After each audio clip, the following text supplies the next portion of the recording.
Assalamualaikum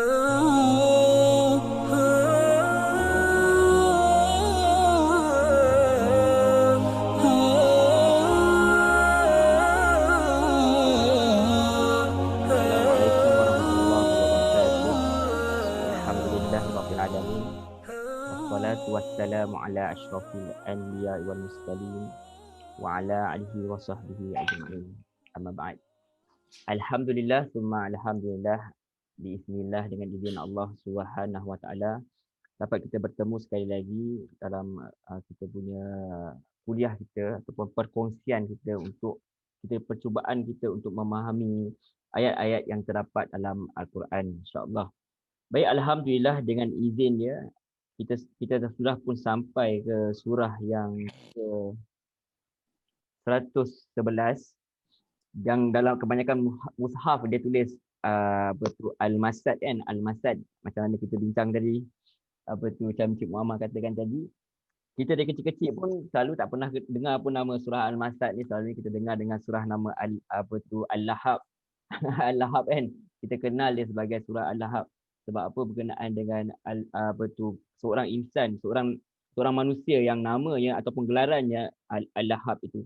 Baik, apapun sebenarnya seperti biasa mana-mana surah tu dia ada banyak nama lah, banyak nama yang dikenali. Ada dia dikenal sebagai surah Al-Lahab, dikenal juga dengan beberapa nama seperti Tabbat, iaitu yang ayat yang pertama tu, dan dikenal juga dengan nama seperti mana kita katakan tadi Abu Lahab. Jadi yang popular tu kita selalu dengar ialah Al-Masad dengan surah Al-Lahab lah. Jadi dia disepakati, surah ini disepakati tidak ada betul perselisihan antara ulama yang besar lah. Maksudnya surah ini diturunkan di Mekah. Itu ketika Nabi belum lagi berhijrah ke Madinah. Sebab kita tahu pun penggunaan nama itu pun juga menunjukkan tokoh besar yang terdapat di Mekah ketika itu, iaitu Abu Lahab. Dia tema utama surah ini adalah tentang kebinasaan yang akan dialami oleh seorang tokoh utama kaum musyrikin, iaitu Abu Lahab, yang juga merupakan bapa saudara kepada Nabi Muhammad sallallahu alaihi wasallam, first uncle, adik-beradik kepada bapa dia. Jadi dan dia surah ini juga bukan saja berkenaan dengan Abu Lahab, tetapi dia punya partner in crime dia lah, itu siapa, isteri dia sendiri. Jadi Al-Biqai itu salah seorang penafsir Al-Quran menegaskan bahawa tujuan utama surah ini adalah untuk memastikan kerugian orang-orang kafir, yakni orang-orang yang menentang terutama ya Rasulullah SAW, walaupun orang itu ada hubungan yang rapat dengan Nabi Muhammad SAW, itu hubungan kekerabatan itu. Walaupun dia ada relatif sendiri pun, tetapi Allah tidak melihat manusia itu daripada segi ada hubungan keturunan atau tidak. Dia tidak ada kroni dalam Allah memilih siapa yang akan dimasukkan ke dalam syurga atau neraka. Yang dilihat adalah apa? Yang dilihat adalah amal ibadah itu sendiri. Sebab apa tu, iman itu dia tidak boleh diwarisi itu saja.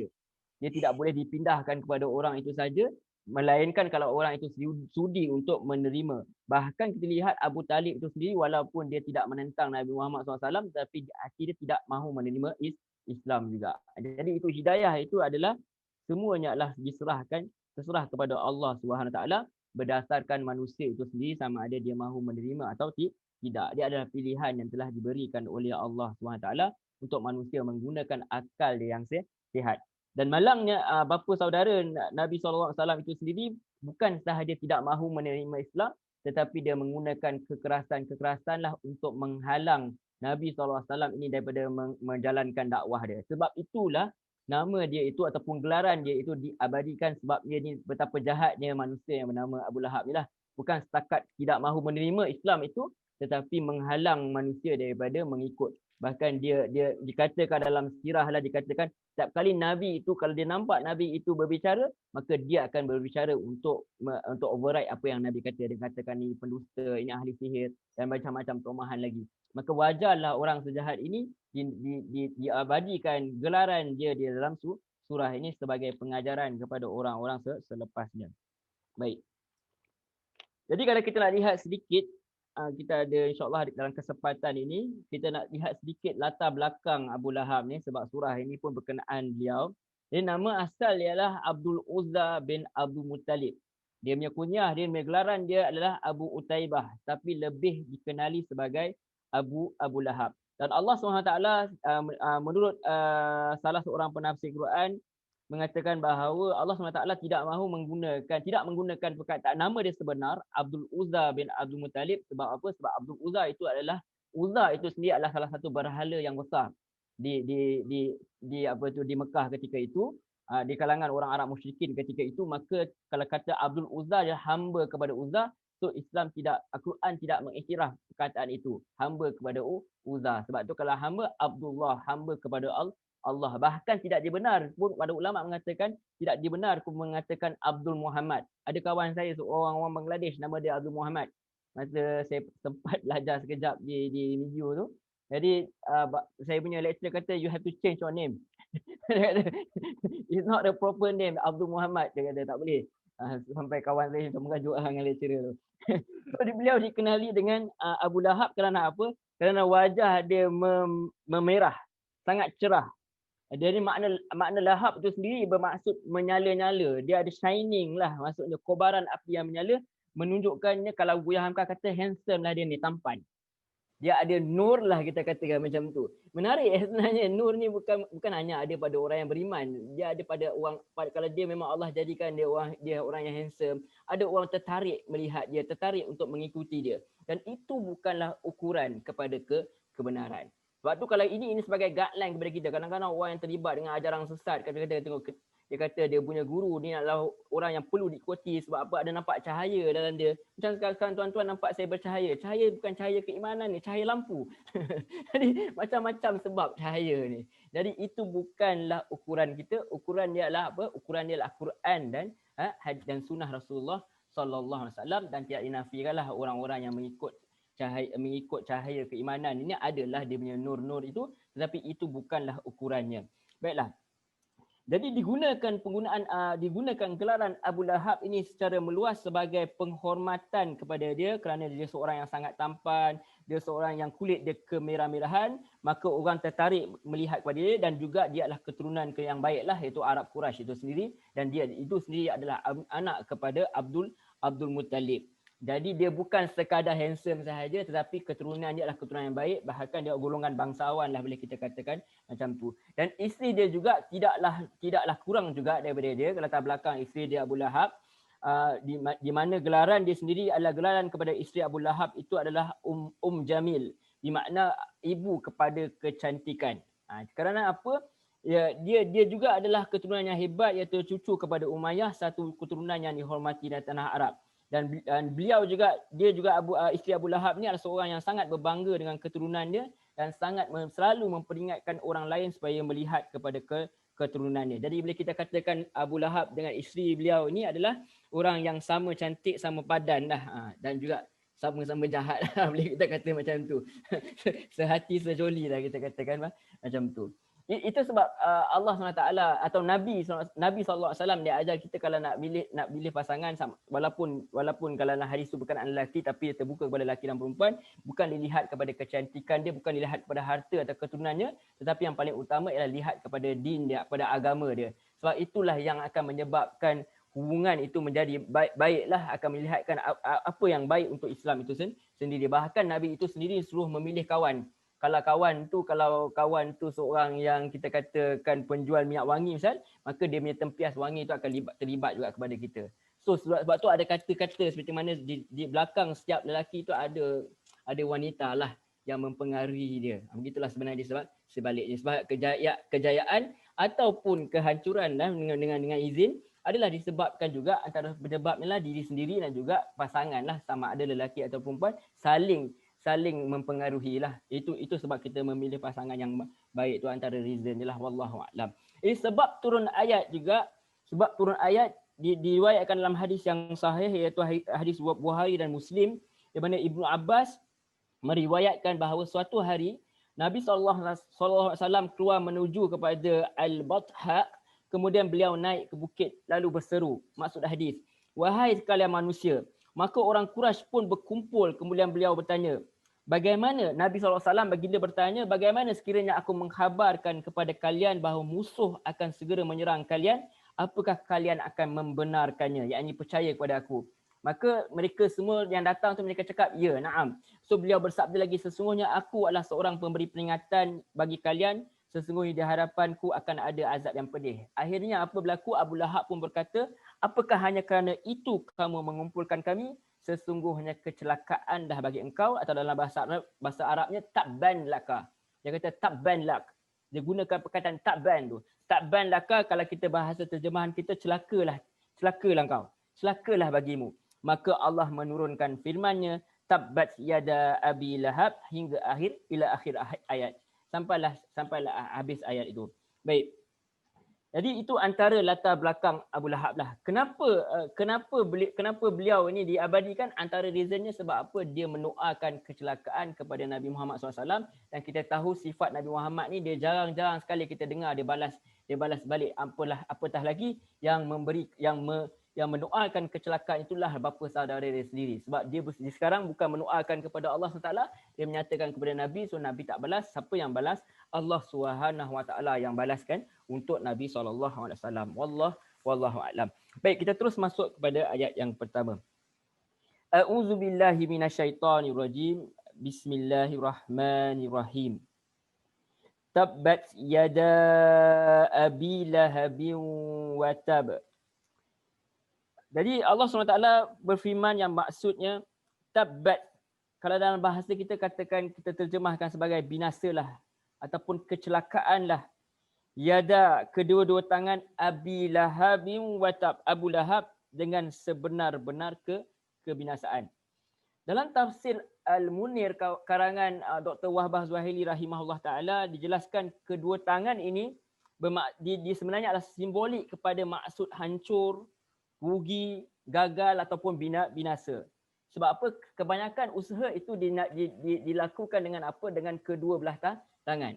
Sebab manusia berusaha gigih dengan tangan dia. Maka kecelakaan ini di tangan itu dinisbahkan, kecelakaan itu dinisbahkan kepada tangan. Maksudnya kalau tak ada tangan tak boleh nak berusaha lah. Maka Allah mengatakan kepada Abu Lahab tu, tabbat yada abi lahabin wa tab.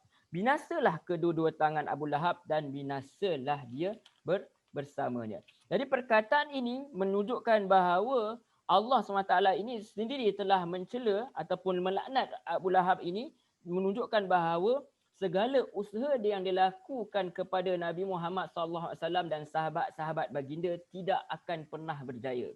Maksudnya apa sahaja yang engkau lakukan dengan kedua tangan, bila kita kata kedua tangan maksudnya dia berjihad lah dengan very hard work lah, memang struggle lah untuk menjatuhkan, untuk menghalang dakwah Nabi SAW ni. Maka Allah kata binasalah kedua tangan kamu. Maksudnya apa sahaja yang usaha yang dia lakukan itu hanyalah sia-sia dan mendatangkan kepenatan sahaja. Walaupun diriwayatkan bahawa Abu Lahab sendiri, kalau tak silap, Abu Lahab sendiri masa Nabi lahir ni dia pun gembira lah. Ada setengah mengatakan Allah ketika kelahiran Nabi SAW tu ada setengah mengatakan begitu. Tapi saya tak pasti kepada kesahihan riwayat tersebut lah. Wallahu a'lam. Tetapi ada juga yang mengatakan bahawa dia juga sebenarnya dengkilah juga sebenarnya apabila melihat anak saudara ini menjadi seorang yang mengaku diri menjadi seorang nabi. Itu juga antara reason. Wallahu a'lam. Kita kadang-kadang kecil kita sayang, bila besar dah berubah perasaan lain, tu biasa. Baik. Jadi Allah kata celakalah kedua tangan Abu Lahab. Ada yang mengatakan Allah menggelarkannya dengan nama gelaran Abu Lahab kerana apa? Kerana itu adalah gelaran yang digelarkan untuk memuliakan beliau di dunia ini. Maka Allah seolah-olah mengejek dia. Allah kata Abu Lahab, okey Abu Lahab, aku guna perkataan Abu Lahab, tetapi dia guna in the negative way. Itu apa? Dia akan dimasukkan ke dalam api neraka yang berkobar-kobar. Guna nama yang sama tetapi untuk different situation. Abu Lahab itu, ya engkau Abu Lahab, tapi Abu Lahab ialah bermaksud muka kau itu nanti, badan kamu nanti akan dibakar bernyala-nyala di dalam api neraka Jahannam. Wallahu a'lam. Baik. Itu antara reason kenapa digunakan perkataan Abu Lahab itu sendiri. Tetapi Ibnu Ashur kata seperti mana yang kita katakan tadi, Allah tak guna nama Abdul Uzza sebab Abdul Uzza itu bermaksud hamba kepada Uzza, hamba kepada bahala. So Islam tak iktiraf. Al-Quran, Allah SWT tak iktiraf kepada tersebut. Dan salah seorang penafsir Al-Quran contemporary dah meninggal pun, Syekh Mutawalli Sya'rawi daripada Mesir, dia kata apabila Quran tak guna nama asli, ini bukan nama asal, ini nama gelaran, menunjukkan bahawa Abu Lahab itu boleh muncul mana-mana zaman pun. Walaupun ini kalau zaman Nabi mereka tahu Abu Lahab yang dimasukkan ialah Abdul Uzza itu tadi, itu bapa saudara kepada Nabi Muhammad SAW, tetapi Allah tidak menggunakan perkataan yang sebenar itu juga menurut Syekh Mutawalli Sya'rawi menunjukkan bahawa perkara Abu Lahab itu bukan seorang sahaja, dia boleh muncul mana-mana zaman pun. Perbuatan untuk menghalang kejayaan, menghalang dakwah itu, menghalang untuk orang kembali kepada Quran dan Sunnah itu akan berlaku di mana-mana zaman pun hinggalah bumi ini melabuhkan tirai dia. Yang itu. Sebab tu macam apa digunakan nama Firaun, gelaran Firaun. Firaun itu bukan nama. Ada berapa banyak Firaun. Jadi Firaun itu boleh muncul mana-mana zaman pun. Lain dengan kalau kita lihat kepada orang-orang soleh ataupun para nabi misalnya, Nabi Isa, Nabi Muhammad SAW itu sendiri, Nabi Musa, digelar nama mereka, diberikan nama mereka itu sejelas-jelas nama asalnya kerana apa? Kerana hanya ada satu-satunya lah pada nabi itu. Kemuliaan itu tidak akan sama pada kemuliaan orang lain. Kita boleh mencontohi, kita boleh dapat cebisan-cebisan kemuliaan itu, tapi tak samalah martabat nabi itu dengan kita ini. Jauhlah. Dan bahkan mujizat mereka itu tidak akan muncul lagi. Manalah akan ada lagi tongkat tukar jadi ular, semua tidak adalah, sebab hanya spesifik kepada orang itu sahaja.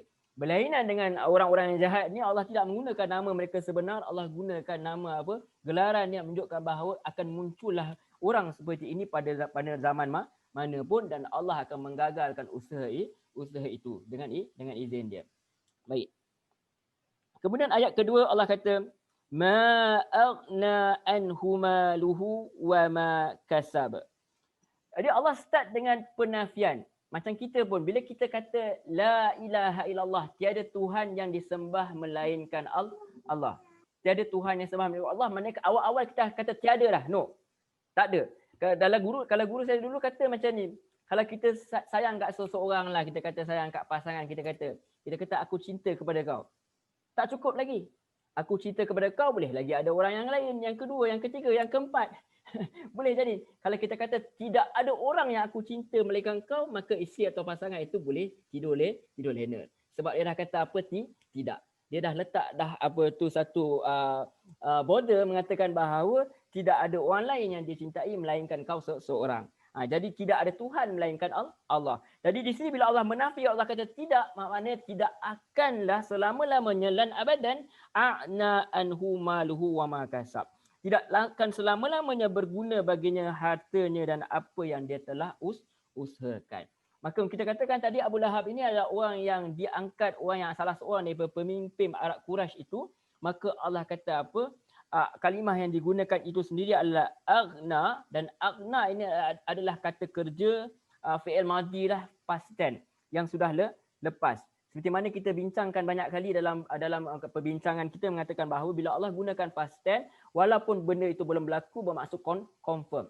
Confirm selama-lamanya bagi Abu Lahab ini tidak akan berguna harta dia untuk menyelamatkan dia, untuk menebuskan dia kelak di akhirat. Walaupun dia adalah harta, walaupun dia ada keturunan yang baik, walaupun dia ada pengikut, tapi semua itu tidak mampu dia menebus kelak nasib dia, azab dia kelak di akhirat, kerana Allah itu maha kaya. Allah tu ghaniyun, Allah tidak memerlukan harta daripada orang yang hendak menebus diri dia kelak di akhirat.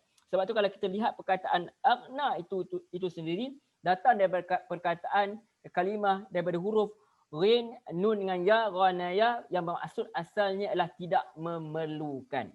Yang tidak memerlukan. Sebab tu Allah tu ghaniyun. Allah tu ghani bermakna Allah tu tak perlukan apa-apanya. Apa-apa pun. Tetapi Allah SWT dia biasa, dalam Quran kalau kita lihat, biasa Allah guna perkataan itu terbalik kepada apa yang digunakan dalam orang Arab tu. Kadang-kadang Allah boleh buat macam tu. Misal Allah kata kepada orang, gembiralah kamu dengan azab api neraka misalnya. Itu Allah boleh guna perkara-perkara tersebut. Dan juga Allah guna dalam surah ini, Allah sebut harta itu, perkataan aghna itu bermaksud tidak dapatlah harta itu menyelamatkan mereka langsung, terutama Abu Lahab dan isterinya. Maksudnya harta itu tidak memerlukan kepada Abu Lahab. Jadi dia tak mampu nak bagi syafaat pun. Dia tidak boleh diperlukan, dia tidak boleh digunakan, tidak boleh dimanfaatkan seperti mana Abu Lahab boleh memanfaatkannya di muka bumi ini. Dan tentu saja siapa sahaja kita, kalau kita ada harta pun, kita ada keturunan pun, tetapi kalau kita tidak gunakan untuk jalan Allah SWT, maka dia tidak akan memberi sebarang manfaat pun kepada kita, buat kita kelak di akhirat. Tetapi kita katakan sebelum ini seperti yang kita bincangkan, kalau kita gunakan harta itu sebagai jalan yang baik, maka dia akan menjadi salah satu saham kita untuk membantu kita kelak di akhirat. Sebab itu kita Allah guna perkataan sebelum ini kita bincang dalam surah yang lain, di mana Allah kata perkataan itu, Allah kata al-khair, itu adalah kebaikan. Sebenarnya al-mal itu adalah kebaikan jika kita gunakan dengan tempat yang betul. Baik. Jadi kalau kita lihat terus kepada ayat 3, Allah SWT sebelum itu Allah kata agna anhu malahu, tak guna harta dia, dan juga kasaba bermakna apa sahaja yang telah usahakan. Apa sahaja yang dia usahakan, walaupun perkara itu yang baik, ataupun usaha dia untuk menjatuhkan Nabi, usaha dia untuk menjatuhkan Islam, usaha dia mengadu domba atau isteri dia mengadukan domba, apa yang dia buat untuk override apa yang Nabi kata, Nabi sedang bersyarah misalnya, Nabi sedang berdakwah, dia katakan perkara-perkara yang lain, dia gelarkan Nabi dengan dusta, dia halang apa yang Nabi buat, semua itu tidak akan berjaya. Allah SWT di sini telah approve bahawa apa saja tindakan yang Abu Lahab ini lakukan tidak akan pernah berjaya. Sebab tu Allah letak perkataan ni, Allah kata agna tadi bermaksud tidak akan selama-lamanya. Walaupun Allah gunakan perkataan past tense bermaksud confirm, walaupun benda itu belum berlaku lagi. Dikatakan oleh para mufassirin, ketika surah ini turun, tentu sahaja Abu Lahab itu masih hiduplah, dan Abu Lahab dengar pun perkara tersebut, dan isteri dia pun dengar perkara tersebut. Dan kita akan lihat kenapa isteri dia juga ada bahagian dalam bersama dengan Abu Lahab ni.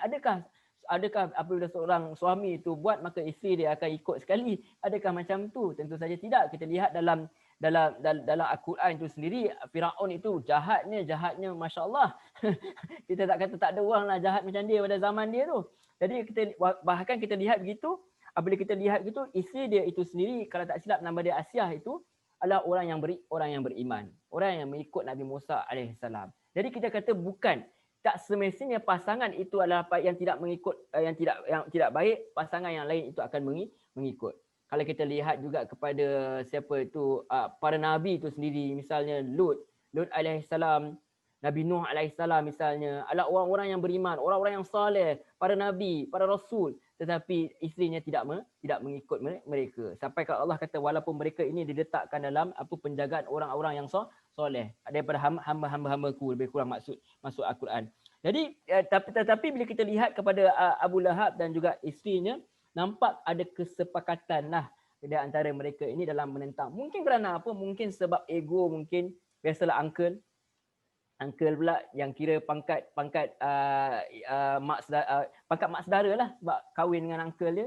Jadi kira kita katakan bapa saudara dan mak saudara mungkin tak boleh terima orang yang lebih bawah daripada dia. Biasa kita, sebab tu kebenaran itu bukan dilihat kepada siapa yang menyampaikan, tapi kita lihat apakah isi kandungan dia. Itu yang diajar sebenarnya yang kita boleh dapat daripada surah ini. Jangan kita lihat kepada siapa yang menyampaikan, tapi kita lihatkan kepada kandungan. Tetapi malangnya Abu Lahab dan isteri dia tidak dapat menerima, mungkin antara reasonnya adalah kerana apa? Kerana yang menyampaikan itu adalah pangkat anak saudara. Yang itu. Sebab tu orang ada banyak lagi istilah Islam kata aku lebih dulu makan garam. Banyak kita dengar perkara tersebut. Dia boleh lebih positif way. Makan garam ni boleh, tapi kena secukup rasa. Kalau terlebih, kena darah tinggi. dia kena berpada-pada lah orang kata. Jadi kalau kita rasa, kalau kita kata aku lebih makan garam, maka Abu Lahab itu juga antara orang macam tu, mungkin dia merasakan bahawa aku terlebih dulu makan garam daripada kau, maka aku tak mahu ikut. Mungkin itu antara reason dia. Wallahu a'lam. Baik. Jadi dikatakan kepada mereka ini, sayasla naran zata lahab. Kelak dia akan masuk ke dalam lahab, iaitu api yang panas menjulang. Itu digunakan, Allah gunakan perkataan Abu Lahab itu sendiri, Allah gunakan untuk menggambarkan neraka itu sendiri. Sebab apa, ini adalah sebagai apa, pengejekan lah kita katakan begitu kepada Abu Lahab. Okey, muka kau tampan, muka tu siapa yang buat? Semua itu Allah SWT. Maka aku sendiri juga akan bakar wajah tersebut. Aku sendiri akan bakar tubuh kamu itu kerana kamu tidak menggunakannya apa, untuk kebaikan Islam itu sendiri. Kamu tidak menggunakan akal yang telah Allah beri. Kamu tidak menggunakan apa tu, kekayaan, tidak menggunakan apa, kebangsawanan itu kita katakan dia punya pengaruh itu untuk membawa kepada Islam. Kalau kita lihat pada sejarah sejarah kita di tanah Melayu, macam mana kalau salah seorang Sultan Melaka dia masuk, akhirnya menyebabkan semua rakyat jelata dia masuk Islam. Itu sebenarnya yang diharapkan sepatutnya yang berlaku kepada Abu Lahab, tetapi sejarah telah tinggal sejarah lah, maka dia tidak menjadikan kepimpinan dia itu untuk membawa orang kepada kebaikan. Sepatutnya dengan pangkat darjat yang kita ada, sebenarnya itu kekuasaan yang kita ada, sepatutnya kita gunakan untuk supaya apa? Supaya orang bawahan kita mengikut kebaikan yang kita bawa. Biasanya orang akan mengikut apa yang orang yang atasan dia bawa. Sebab tu Nabi berusaha dengan sekuat-kuat usaha untuk menyampaikan dakwah risalah itu kepada pembesar Arab Quraisy, dengan harapan jika mereka terima, maka rakyat lain, orang di bawah akan terima. Sebab tu sampai Nabi tu sendiri tegur dalam surah Abasa atau Abasa wa Tawalla tu, sebab apa, ketika dia sedang menyampaikan dakwah, datang seorang sahabat Nabi yang buta matanya, seolah-olah Nabi rasa terganggu dengan perkara tersebut, maka Allah menegur Nabi SAW. Sebab harapan Nabi itu adalah, Nabi itu sepatutnya memberi layanan kepada orang yang benar-benar mahu kepada agama tu. Jangan dipedulikan kepada orang yang tidak mahu ni. Maksudnya yang tidak mahu ni, dia ada bahagian dia dalam waktu-waktu yang lain lah. Tetapi kalau telah diberi dan disampaikan, maka dia tidak mahu menerima juga, maka kita tidak boleh memaksa orang yang tidak mahu menerima. Tugas kita hanyalah menyampaikan risalah. Baik. Kemudian Allah kata tadi, sayasla naron zata lahab, kelak dia akan masuk ke dalam api neraka yang panasnya lahab, yang menjulang-julang. Bukan dia seorang sahaja yang akan dimasukkan dalam neraka. Allah kata wa mra'atuhu hammalatal hatab, dan isteri dia juga yang kita kenal sebagai Ummu Jamil, iaitu ibu kepada kecantikan, hammalata, akan membawa al-hatab, iaitu kayu bakar. Baik, di sini juga kita lihat bahawa bukan sahaja siksaan itu bukan sahaja dikenakan kepada Abu Lahab itu sekadar fizikalnya sahaja, tetapi emosi dia turut diganggu juga oleh Allah SWT. Allah turut mengancam sebab mana yang dia buat. Dia ganggu Nabi ini bukan sekadar Nabi ini dan sahabat bukan sekadar fizikal sahaja terganggu, tentu sahaja emosi sahaja sebagai manusia juga turut diganggu. Maka Allah balas perasaan Nabi Abu Lahab ini supaya dia merasai terseksa dengan apa yang dia sayanglah, iaitu isteri dia sendiri. Maka apa kerja isteri dia sampai diabadikan dalam surah ini, dalam Al-Quran ini, sebab dikatakan bahawa kerja ni hanyalah antaranya lah menyakiti Rasulullah SAW dan sahabat. Dia tebarkan kayu-kayu berduri di jalanan. Dia juga selalu menimbulkan permusuhan, dia mengadu domba lah, menyebabkan orang lain bergaduh. Itu antara yang dilakukan oleh Ummu Jamil ini, itu isteri kepada Abu Lahab ni. Banyaklah pandangan-pandangan lain juga dalam Abu Lahab dalam kesempatan yang ringkas ini. Antara yang dikatakan bahawa Hamalatul Hatab ni, dia ini kalau menurut Buya Hamka, dia kata dia ni juga seorang yang kedekut sebenarnya. Ummu Jamil ni walaupun kaya. Jadi apa yang dia buat, dia cari, dia tak beli kayu api tu, dia cari sendiri. Dia cari sendiri sampailah dia bawa, dia heret. Itu antaranya lah, wallahu a'lam. Banyak pandangan-pandangan. Tetapi yang nampak yang lebih dekat itu adalah digelar dia sebagai Hammalatul Hatab ni kerana kerja dia adalah membawa kayu-kayu itu, kayu yang berduri itu untuk menghalang Nabi daripada lalu, supaya Nabi itu tercedera lah. Itu perbuatan dia untuk menyakiti Nabi first hand lah. Jadi kita nampak itu lebih kuat lah dia, tapi saya tak pasti dengan sanad dia, tapi kita itu nampak pendapat itu lebih kuat lah. Kerana sebab kalau setakat dia seorang kedekut, dia nak cari sendiri, itu adalah perbuatannya, bukanlah perbuatan yang terkeji pun, terpuji pun. Sebenarnya dia nak berusaha dengan tangan dia sendiri. Tetapi lebih tepatlah kalau kita katakan digelarkan kepada dia ni sebagai Hammalatul Hatab, pembawa kayu bakar ni, sebab apa, kerjanya adalah menabur kayu itu untuk mencederakan Nabi. Wallahu a'lam. Ada juga yang mengatakan bahawa yang mengeluarkan terus daripada maksud yang asal, dia mengatakan bahawa dia adalah seorang penyebar fitnah. Wallahu a'lam. Itu antara pandangan. Baik. Jadi apabila dan dalam riwayat lain mengatakan oleh kerana dia ini adalah pembawa kayu api ini, maka dia sendiri akan dibalaskan dengan dibakar dalam api neraka lah, sebab orang itu akan dibalas dengan apa perbuatan yang dia lakukan di dunia. Contohnya kalau orang tu dia buat perkara yang jahat, misal dia zalimi orang, maka perbuatan yang sama, dia pukul orang ke, perbuatan yang sama juga, yang akan sama juga akan dibalas kelak di akhirat. Itu antara pandangan. Baik. Kemudian hamalatah hatab fi jidiha hablum mim masad. Jadi pada leher dia, bila perkataan jid ni biasanya menunjukkan sesuatu kalung yang dipakai di leher lah. Sebab dikatakan bahawa Ummu Jamil ni dia banyak pakai kalung. Dia banyak pakai rantai. Dia ni seorang yang mewah. Bahkan dia pernah kata dalam sirah mengatakan bahawa demi Lata, demi Uzza pasti akan aku dermakan kalung ini untuk menentang Muhammad sallallahu alaihi wasallam. Maka kerana kejahatan dia itu, maka Allah kalungkan dia dengan apa? Allah kalungkan dia dengan di akhirat hablum mim masad. Daripada tali yang dipintal, yang datangnya daripada yang datang daripada sabut lah kita kata. Kalau kita sendiri nak cari, saya sendiri pun nak cari sabut, saya sendiri tak tahu apa tu sabut. Tetapi bila kita lihat kepada pandangan-pandangan mengatakan bahawa al-masad itu adalah sejenis tali yang berasal daripada satu pokok yang bernama al-masad yang tumbuh di Yaman dan dia sangat kuat. Kalau kita katakan ada yang memahami dia buat daripada sabut, dia kata tali yang amat kukuh, tali yang biasa digunakan untuk ikat perahu. Maksudnya kalau kita lihat tali itu kuat, maka tali itulah yang akan digantungkan di leher, mungkin diheret oleh penjaga-penjaga neraka, wallahu a'lam. Jadi diikat di kalungnya, sebab apa? Di dunia dikatakan bahawa dia itu sendiri bangga dengan kekayaannya dan dia kata dia akan gadaikanlah, macam kalau kita kata bahasa kita, rantai-rantai itu untuk apa? Untuk usahanya dalam menentang Muhammad sallallahu alaihi wasallam. Maksudnya nanti kalau ada berlaku peperangan ke apa, dia sangguplah untuk apa? Menghabiskan harta dia itu untuk membeli perisai ke, membeli barang-barang kelengkapan perang ke, misal kata, untuk apa? Untuk menentang Muhammad SAW dan sahabat-sahabat dia.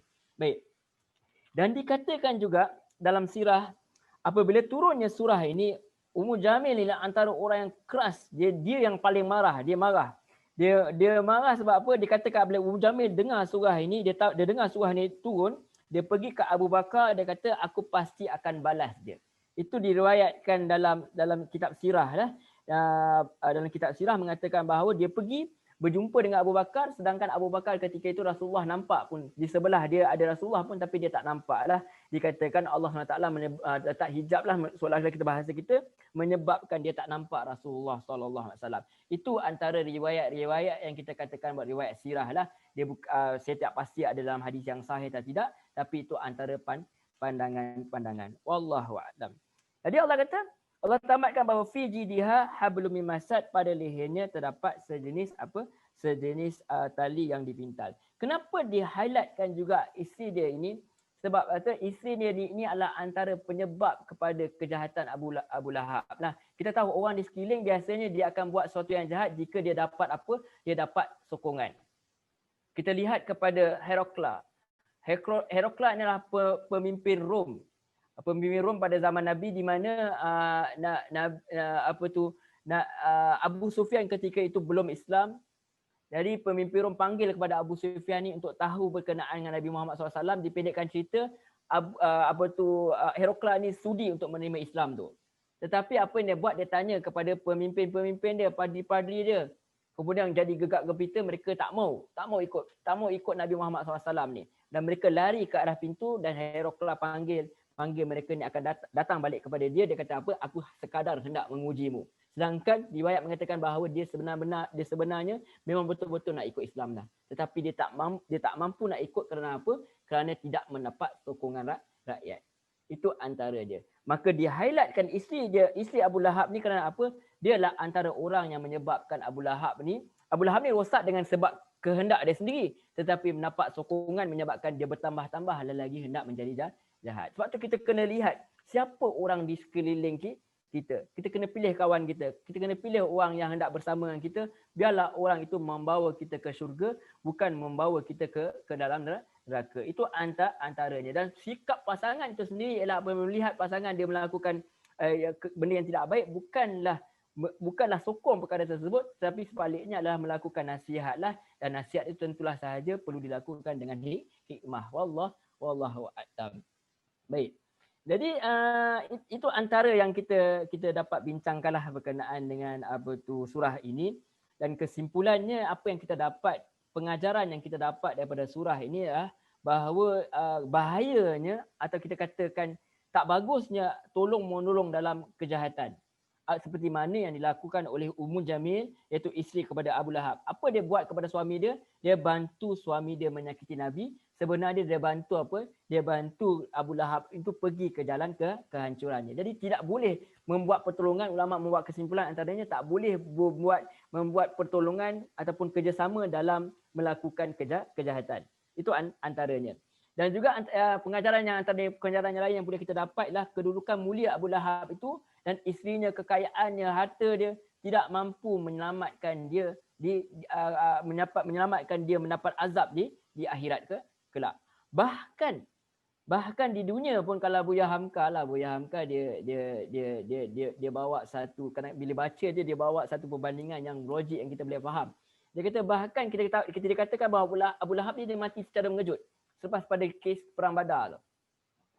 Walaupun ada riwayat yang mengatakan, dan riwayat itu diriwayatkan dalam kitab sirah, mengatakan bahawa selepas pada dia tak join perang Badar sebab dia dah tua dah masa tu.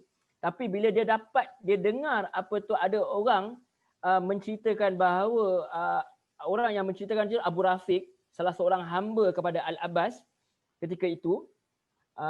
Dan ketika Al-Abbas tu dia dengar Abu Rafiq tu, dia dengar hamba tu, dia dengar bahawa perang Badar tu umat Islam menang, dia dah masuk Islam, dia meraihkanlah, bergembira dengan Ummul Fadil. Ummul Fadil ni isteri kepada Al-Abbas ketika itu.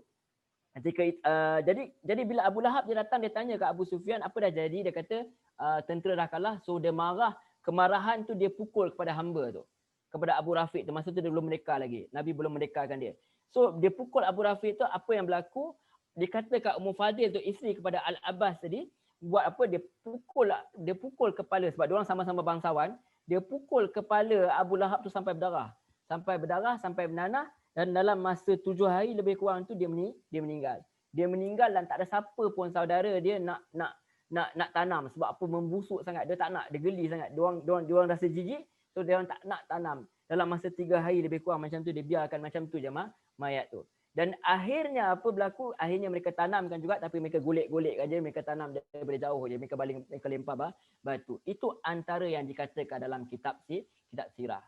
Maksud kehinaan itu berlaku kepada dia bahkan di dunia lagi. Tetapi Buya Hamka tidak membawa riwayat itu, sebab riwayat itu tidak diketahui kesahihan tu. Dia kata apa je, sakit hati itu boleh berlaku kepada orang yang tidak boleh menerima kebaikan orang lain.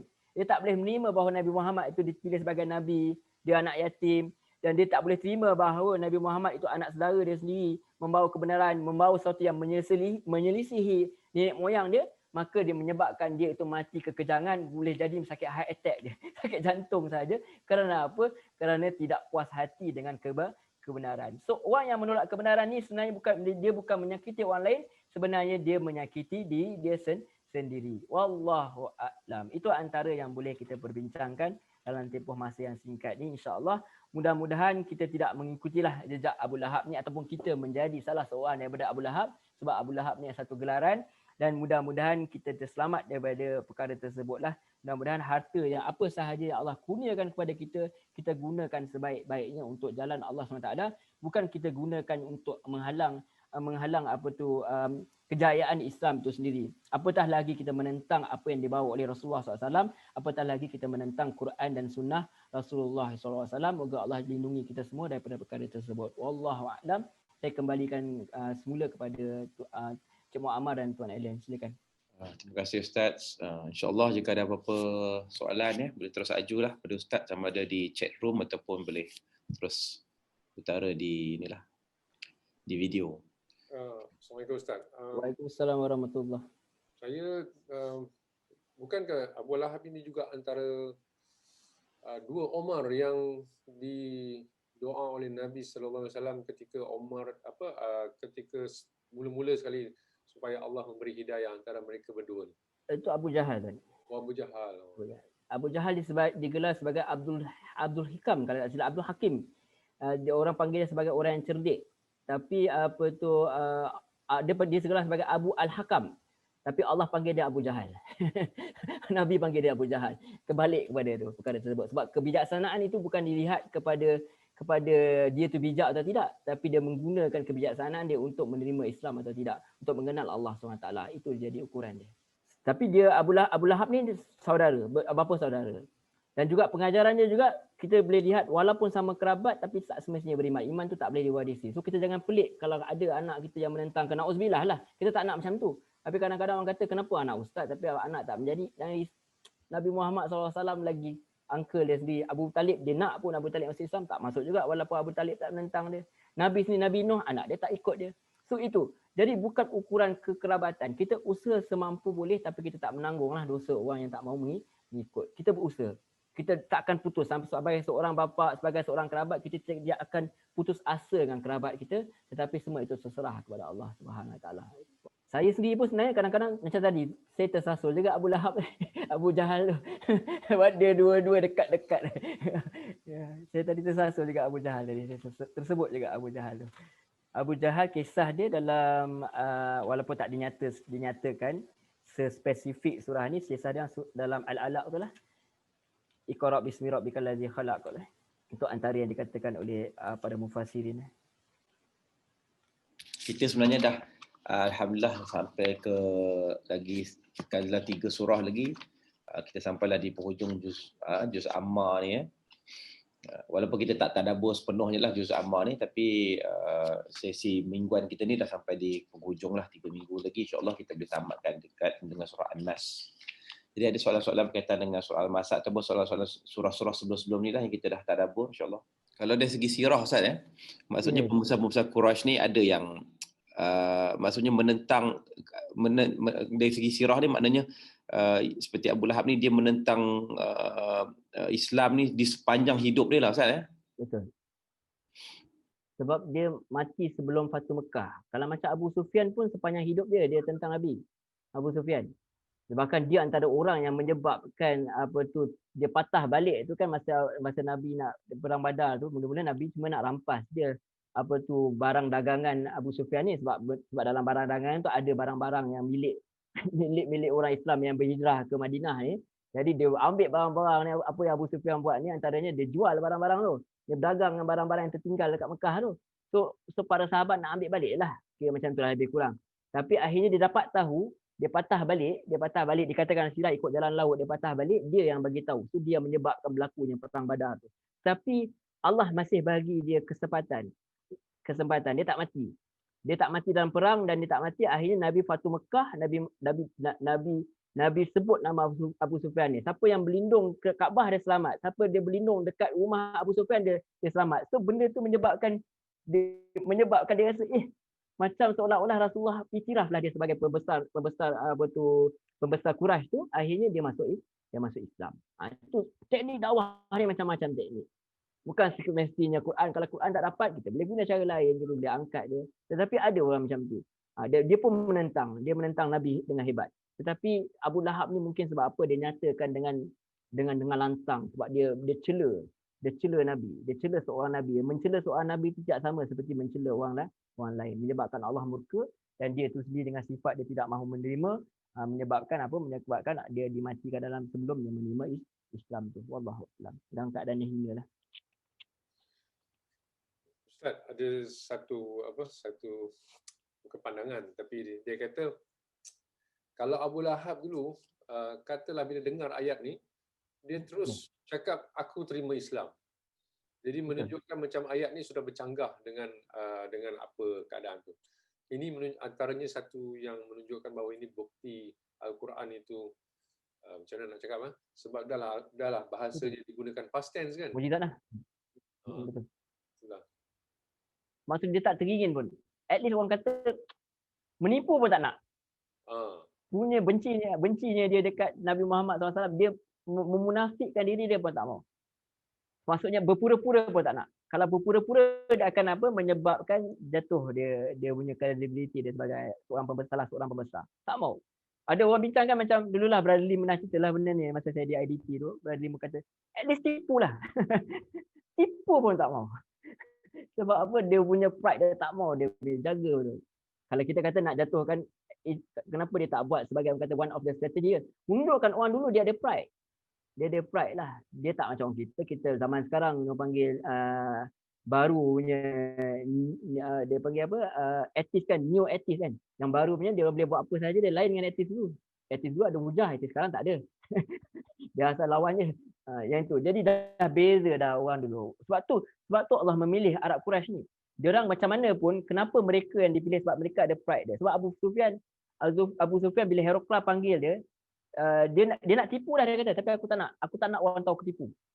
Kalau orang tahu aku tipu, nanti aku punya pride tu hilang. So itu antara reason kenapa orang pilih orang Arab Quraisy. Kerana salah satu tu kesombongan, bukan kesombongan, kita kata pride tu kadang ada boleh membawa kepada kebaikan dan boleh membawa kepada keburukan.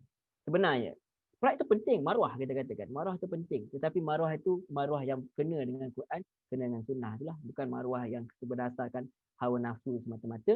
Tapi malangnya Abu Lahab menggunakan maruah dia itu untuk apa? Untuk mempertahankan kebatilan. Maruah itu sepatutnya digunakan untuk mempertahankan kebenaran. Wallahu a'lam.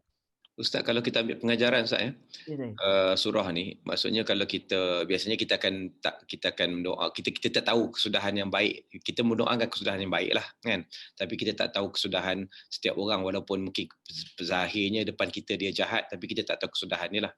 Tapi dalam kisah ini memang menunjukkan daripada mula sehingga akhir Abu Lahab ni menentang Islam, dan di penghujung hidup dia pun dia mengalami penghinaan lah yang amat teruk lah Ustaz. Jadi mungkin kita boleh ambil pengajaran, maksudnya kalau orang menentang Islam tu, kalau dia terus-menerus menentang Islam, di penghujung dia pun dia akan menerima penghinaan juga Ustaz di dunia ni. Wallahu a'lam. Kadang-kadang ya, kadang-kadang tidak juga. Sebabnya kalau kita lihat contoh dia sebab yang boleh menyatakan bahawa dia tu penghujung dia buruk hanya Allah Subhanahu Wa Taala yang boleh. Sebab tu dia tidak menyatakan, bukan hadis yang mengatakan, Allah SWT yang mengatakan. Nabi SAW sendiri dalam hadis ini mengatakan bahawa pernah melaknat beberapa orang, tapi Allah tegur. Allah tak bagi laknat. Bahkan dalam Quran keluar pun ayat itu menunjukkan Allah tak bagi melaknat orang sebab kita tak tahu penghujung. Walaupun kita lihat penghujung dia di atas katil pun kita tak tahu dia punya la ilaha illallah dia tu ada dalam hati ke apa, kita tak tahu. Itu kita tak boleh nak kata ke dia. Tapi ditanam dengan cara orang kafir lah. Seperti mana? Tapi akhirnya yang menganiaya itu adalah Allah SWT. Yang boleh, yang ada authority untuk kata hanya Allah SWT. Yang dalam surah ni bolehlah, sebab yang kata itu bukan Nabi, yang kata itu Allah SWT. Tetapi kebiasaannya kalau orang tu konsisten, ialah dia akan mati dalam keadaan yang akan dia konsisten hidup dia. Biasanya dalam kematian dia pun dia akan konsisten lah. Sebab tak diterima seorang taubat itu apa sedang sampai dia ke kerongkong. Tapi kerongkong tu pun kena tengok dengan betul lah. Kerongkong tu betul-betul sampai kerongkong. Bukan maksud dia mati dia tak ada taubat dah. Dia dekat nak mati, pernah saja Rasulullah SAW datang kepada salah seorang anak Yahudi ni, datang mungkin remaja ke mungkin dah akhir balik ke, wallahu alam. Nabi suruh dia mengucap, padahal dia dah nazak lah. Nabi suruh dia kata la ilaha illallah, dia pandang kat bapa dia kata kau ikutlah. Kau ikut Abu Qasim dah. Apa dia kata? Itu dia mengucap, Nabi keluar dalam keadaan senyum. Maksudnya walaupun di penghujung hayat kita boleh lagi, ada lagi usaha. Yang dia kata kerongkong tu dah itu masa yang dia sendiri dah tak boleh fikir dah. Yang itu memang tak diterima oleh Allah SWT. Tetapi susah juga kita katakan seseorang itu akan masuk neraka, sebab yang itu hanya Allah SWT saja yang boleh buat. Sebab yang buat ni, yang cakap ni Allah SWT. Wallahu a'lam. Tapi biasanya bila kita dah konsisten, sebab Nabi sendiri ajar pun biar orang nak berubah dia umur berapa 40 tahun dah. Kalau 40 ke atas sampai 60 tu dia masih lagi biasanya konsisten lah tu. Tetapi bukan kita lah yang menilai. Yang menilai itu Allah SWT. Wallahu a'lam. Macam soalan lepas macam ada pertanyaan kan, kenapa sirah kan, apa relevannya sirah, kenapa kita ke sirah itu boleh memberi manfaat kepada kita? Sebab kita katakan kadang-kadang kita kata zaman kita susah lah, zaman kita zaman fitnah. tak macam zaman Nabi. Zaman Nabi zaman fitnah. Bukan zaman Nabi, bukan zaman senang. Zaman senang selepas pada zaman Nabi. Zaman Nabi penuh dengan fitnah. Mekah, semua macam-macam. Fitnah ni kerosakan. Jadi apabila kita lihat perkara tersebut, orang yang disayangi pun oleh Allah SWT pun dapat ujian-ujian, maka tak apatah lagi kita ni. Jadi ini bila kita mengetahui sirah, dia sampai jadi semangatlah pada kita. Kalau kita kata susahlah benda ni, tak, orang dulu pun dah rasa. Bahkan orang dulu pun lebih teruk daripada kita, setengah-setengahnya apa yang dia rasa. Para Nabi lagi teruk. Jadi itu sebagai ibrah pengajaran kepada kita supaya kita kata benda ini telah teruji. Apa yang Allah bawa ini, apa yang Allah suruh ini telah teruji. Mereka telah merasainya, mereka telah lepas, mereka telah pergi. Jadi mereka telah berjaya. Maka kita juga boleh mencapai kejayaan itu insya-Allah dengan izin dia. Wallahu a'lam. Sebab tu Allah sampaikan kepada Nabi kisah-kisah Nabi Yusuf untuk beri semangat kepada dia. Dia ditentang oleh kaum kerabat, Nabi Yusuf sendiri dibuang bukan yang beragama Islam, dibuang oleh saudara-saudaranya yang beragama Islam itu sendiri. Yang Nabi ditentang oleh bukan Islam, tapi dia ditentang oleh orang Islam itu sendiri. Abu Yusuf itu alaihissalam dibuang oleh abang-abangnya yang dibesarkan dalam didikan agama yang pun cukuplah. Itu sebagai pengajaran kepada kita. Itu antara kenapa kita kena tahu sedikit-sedikit latar belakang sirah dia sebagai semangatlah buat kita. Wallahu a'lam. Alhamdulillah kita dah sampai di penghujung. Jadi sebagai makluman juga kepada semua, di bahagian chat room tu ada dinyatakan oleh Tuan Najib adalah berkaitan dengan ustaz kita sedang melanjutkan pelajaran di peringkat sarjana, Master Islamic Studies. Jadi kalau ada sesiapa yang berkeinginan untuk bolehlah ambil message daripada Tuan Haji Alan tu ya. Jadi alhamdulillah kita dah sampai di penghujung. Saya rasa sesi tadabbur ni cukup bermanfaat dah Ustaz ya. Alhamdulillah, untuk dakwah kepada orang bukan Islam tu satu pekerjaan yang amat besar dan lebih mulia lah. Tapi pada masa sama untuk kita yang dalam orang Islam yang memang Islam ni nak memahami Islam tu juga adalah satu perkara yang cukup besar. Jadi alhamdulillah kita dapat kongsi ilmu pada pagi ni bersama Ustaz lah. Jadi terima kasih juga kepada semua hadir ni, jemaah kita, rakan-rakan, kakak-kakak, abang-abang, sahabat-sahabat saya semua berada dalam chat room ni, dalam Zoom meeting ni. InsyaAllah kita jumpa lagi di kesempatan yang akan datang. InsyaAllah kita akan maklumkan lagi lah dan kita iklankan seperti biasa insyaAllah. Jadi kita tamatkan dengan surah Al-Asr dan tasbih kafarah.